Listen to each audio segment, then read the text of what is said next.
श्री गणेशाय नमः। ओम नमः शिवाय। स्वागत है दोस्तों आपका अपने चैनल पर और मैं हूं आचार्य दिव्या। ब्रह्मांड की बहुत बड़ी घटना शनि देव का वक्री होना। तो 17 जून 2023 को रात को 10:22 पे शनि महाराज वक्री होंगे और अपनी ही कुंभ राशि में होंगे, जो कि 4 नवंबर तक वक्री रहेंगे। शनि देव जो हैं न्याय फलदाता होते हैं, कर्म फलदाता होते हैं, और जो कुंभ राशि है जिसमें ये वक्री होने जा रहे हैं वह भी राशि मेहनत की, कर्म की, हार्डवर्क की होती है। तो शनि के वक्री होने का आपके लग्न पे, आपकी राशि पे क्या प्रभाव पड़ेगा, ये जानने से पहले मैं आपको बताना चाहूंगी वक्री ग्रह कहते किसे हैं। देखिए, वक्री ग्रह का होना मतलब ग्रह कोई अपना उल्टी चाल नहीं चलता, जैसे कि हेडिंग्स आते हैं आजकल वीडियोस में। ग्रह अपनी गति से चलते रहते हैं, लेकिन वो वक्री महसूस होते हैं किसी दूसरे ग्रह से। जैसे 2 गाड़ियां चल रही हों, एक गाड़ी की स्पीड तेज हो और दूसरी गाड़ी की स्लो हो जाए। पहले दोनों गाड़ियां बराबर चल रही हों, एक गाड़ी फिर उससे अचानक स्लो हो जाए, तो दूसरी गाड़ी में बैठे हुए लोगों को लगेगा कि वह गाड़ी पीछे की ओर जा रही है। तो इसी तरह से पृथ्वी पर बैठे लोगों को अब महसूस होगा कि शनि महाराज पीछे की ओर जा रहे हैं, यानी टेढ़े हो गए हैं, वक्री हो गए हैं। आमतौर पर ये मानते हैं कि शनि देव की वक्र दृष्टि अनुकूल नहीं होती है, लेकिन जिन जातकों की कुंडली में शनि देव स्वयं वक्री हैं या फिर अच्छे स्थानों पर बैठे हुए हैं, लाभ की अवस्था में हैं, तो उनके जीवन में उन्नति का वास भी देते हैं। हालांकि वक्री ग्रह का प्रभाव है, इस बारे में 2 मत हैं। कुछ लोग वक्री ग्रह के प्रभाव को स्लो यानी धीमा मानते हैं और कुछ लोग वक्री ग्रह के प्रभाव को तेज मानते हैं।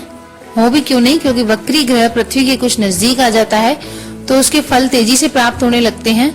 हालांकि मेहनत और एफर्ट वो नॉर्मल अवस्था से 100 गुना ज्यादा करवाते हैं, यानी कि नॉर्मल जब मार्गी में हम मेहनत करें उससे ज्यादा हमें मेहनत करनी पड़ेगी, तभी वक्री ग्रह फल दे पाते हैं।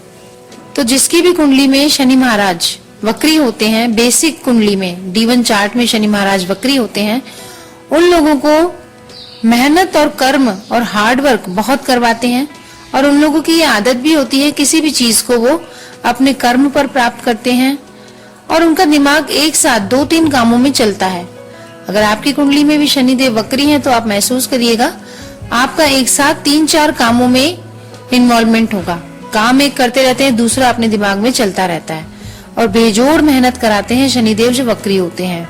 शनिदेव का प्रभाव जो होता है व्यक्ति के जीवन में बड़े बड़े बदलाव लाने में सक्षम होता है, क्योंकि शनिदेव एक धीमे यानी मंद गति से चलने वाले ग्रह होते हैं।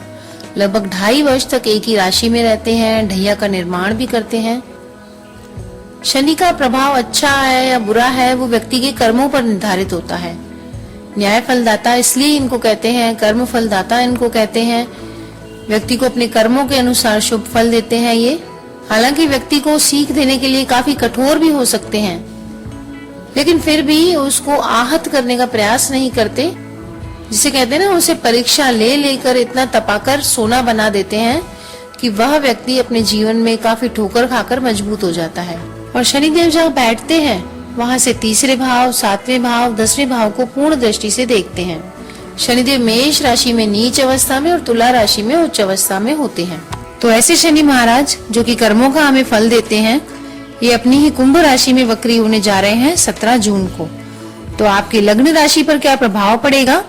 देखिए, लग्न राशि इसलिए बोल रही हूँ क्योंकि जिनके भी लग्न में 1 नंबर लिखा हुआ है उनका मेष लग्न हुआ और उस 1 नंबर में चंद्रमा लिखा हुआ है तो आपकी चंद्र राशि भी मेष हुई।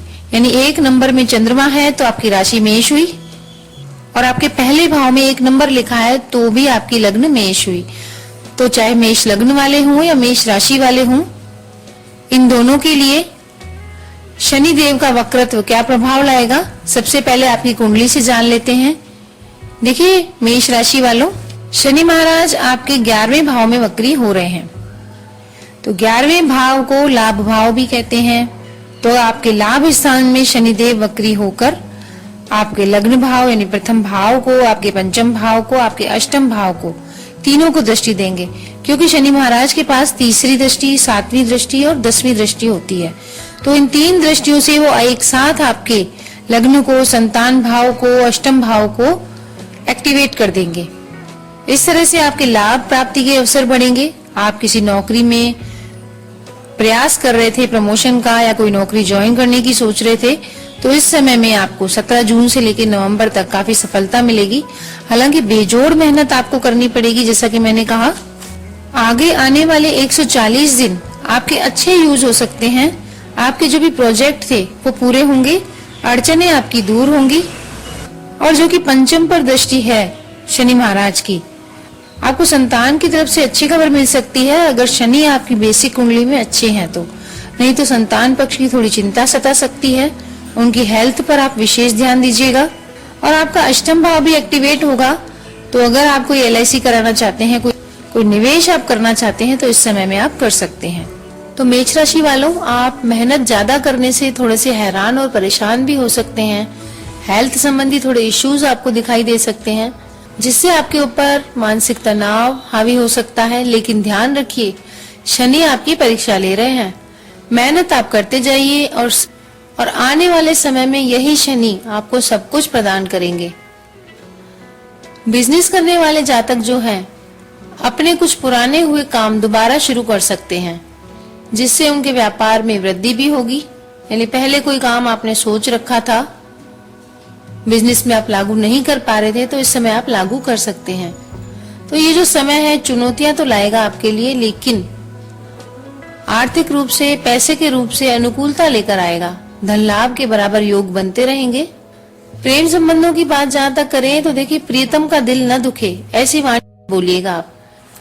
सोच समझकर आप बातचीत करना।